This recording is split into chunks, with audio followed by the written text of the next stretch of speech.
प्रभु श्री राम को सुग्रीव ने बता दिया था कि मैंने देखा था कि रावण विमान में लेकर के माता जी को लेके गया और उनके ये आयुध हमको मिले हैं।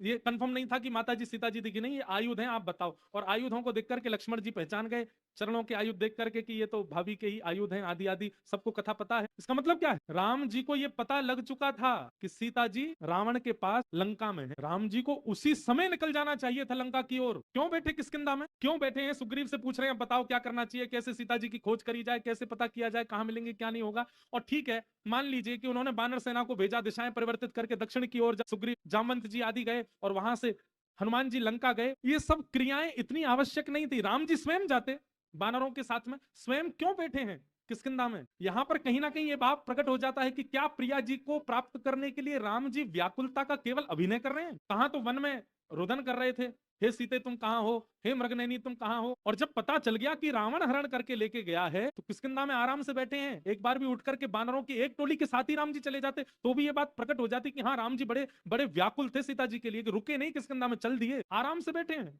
बानरों को भेज दिया, जाओ ढूंढ करके आओ, कहां मिलेंगी फिर हम चलेंगे। इतनी प्रतीक्षा। प्रेम जहां होता है वहां तो स्वयं प्रस्तुत हुआ जाता है, दूसरों को थोड़ी भेजा जाता है। और यहाँ राम जी कह रहे हैं कि हनुमान जी आदि सब बानर तुम लोग जाओ, जाकर के जिस दिशा में सीता जी की खोज मिले फिर बताना, फिर जाएंगे। ये प्रेम का स्वरूप नहीं है। राम जी ने ऐसा क्यों किया? महाराज जी ने बहुत सुंदर वर्णन किया।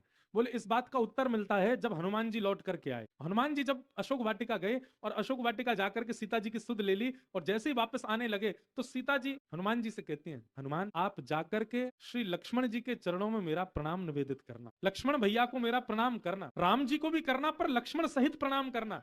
वो तो भाभी हैं, भावी देवर के प्रति प्रणाम की भावना कैसे रख सकती है? परंतु कहीं ना कहीं ये बात अब यहां इस प्रकार उद्घटित होती है कि सीता जी ने लक्ष्मण जी की आज्ञा नहीं मानी। और लक्ष्मण जी कौन है? लक्ष्मण जी आचार्य हैं, लक्ष्मण जी गुरु हैं। और गुरु आज्ञा, आचार्य आज्ञा ना मानने का ही प्रतिफल हुआ कि रावण ने उनका हरण किया और हरण करके उनको लेके गए। गुरु आज्ञा ना मानना एक प्रकार का गुरु अपराध होता है और वह गुरु अपराध अभी भी सीता जी के ऊपर लगा हुआ है। क्यों? क्योंकि लक्ष्मण जी की आज्ञा उन्होंने नहीं मानी थी। लेकिन जैसे ही हनुमान जी